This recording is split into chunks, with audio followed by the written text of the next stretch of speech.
আমি কালকা রাত্রেবেলা 11:30টার সময় বাড়িতে গেছি দোকান থেকে।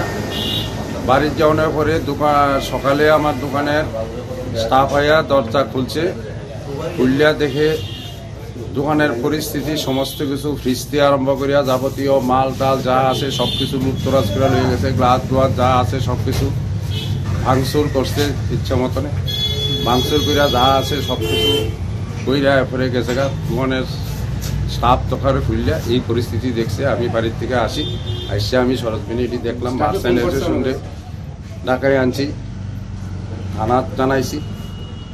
হ্যাঁ, আপনি দোকানে ঢুকছে কি করে?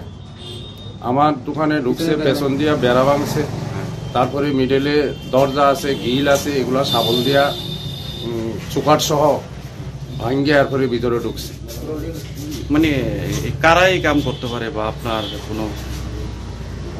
আমার তো এমনি জানা মতো আমি কারোর সাথে কখনো ঝগড়াঝাটিও করি না, তর্ক বিতর্ক করি না। আমার জানা মতো এরকম নাই, যেমন কোনো কাস্টমারের সাথে আমার কোনো মত বিনিময় বা মতানৈক্য কখনো হয় নাই। এই ধরনের প্রক্রিয়া আগে তো বিগত দিনে আমরা জানি যে আপনি একটা সুনামের সঙ্গে এখানে ব্যবসা করছেন, এমন কোনো পরিস্থিতি হয় না। বিগত এই ধরনের পরিস্থিতি কি কারণ, বা আপনি কোনো এই বিষয়ে কোনো ধারণা নিছেন, বা আপনার ব্যক্তিগত কোনো সূত্রতামি বা পারিবারিক দিক থেকে অন্য কোনো বিষয় আছে কিনা? পারিবারিক বিষয় আমার তেমন কিছু নাই। এবার আমিও উপস্থিতিটা মানে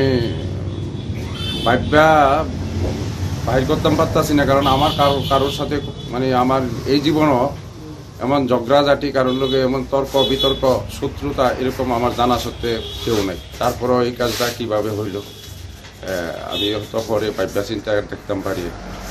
ভাঙচুর হয়েছে যে মোটামুটি আপনার কত টাকার ক্ষয়ক্ষতি করে মনে হতে পারে? এখন তো বর্তমানে যেটি দেখা আছে মাল এটালে মিলিয়া প্রায় 30-35 হাজার টাকা তো হইবই ঠিকঠাক করতে গেলে। গ্লাস টাস সব সম্পর্ক ফ্রিজ থেকে আরম্ভ করে বেশি বড় ফ্রিজটা যে বালানা আছে খারাপ আছে বুঝতে পারি না। হ্যাঁ, তাহলে তো 60-70 হাজার টাকার মতো আমার ক্ষয়ক্ষতি হয়েছে। পুলিশকে জানাইছিলেন? হ্যাঁ, পুলিশকে জানাইছি। পুলিশ আইছিল, পুলিশ এসে দেখে গেছে।